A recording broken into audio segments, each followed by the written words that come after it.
میری بہن یہ دنیا غلط کہتی ہے کہ دنیا کے سکوپ کو فالو کرنا ہوتا ہے، دنیا کو دیکھ کر چلنا پڑتا ہے۔ نا نا نا نا، دنیا 100 آوازیں لگائیں گی آپ کو اپنی طرف بلانے کے لیے، ان کی باتوں میں نہ آنا۔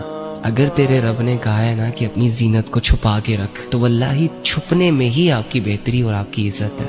اپنے آپ کو اپنے ہی ہاتھوں سے ایکسپوز کر کے آپ لوگوں کی تالیوں کو اویل کر سکتے ہیں، لوگوں کی نظروں کو اپنے بدن پر تھوڑی سی دیر کے لیے سٹک کر سکتی ہیں، لیکن لوگ کبھی بھی آپ کو عزت کی نگاہوں سے نہیں دیکھ سکتے۔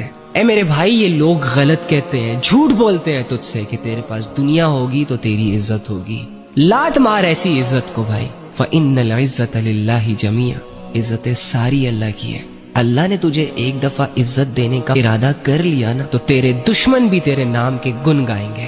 دنیا بڑی چالباز ہے بھائی، یہ اپنے مکر و فریب کا جادو چلا کر آپ لوگوں کو برباد کرنا چاہ رہی ہے۔ اس کی حقیقت قرآن نے کھول کھول کے آپ کے سامنے رکھی ہے کہ اگر یہ دنیا سونے کی بھی بن جائے نا، اس دنیا کے لوگ آپ کو اتنا اپریشیٹ کریں، اتنی عزت دے کہ آپ کے نام کو 4 چاند لگ جائے، پھر بھی اس دنیا کی اصلیت سوائے اس کے اور کچھ نہیں ہے کہ یہ دھوکہ ہے۔ یہ مٹا دیتی ہے انسان کو۔ بڑے بڑے لوگوں کو عروج دیا، نشے کروائے، کسی کو بدماش بنایا، آج ان کے نام تک یاد نہیں ہے کسی کو۔ یہ ایک ایسا دلدل ہے کہ جو انسان کو اپنے اندر سمانا چاہتی ہے، اور قرآن واحد وہ ایک ایسی رسی ہے جس کو پکڑ کر تم اور میں اس دلدل سے نکل سکتے۔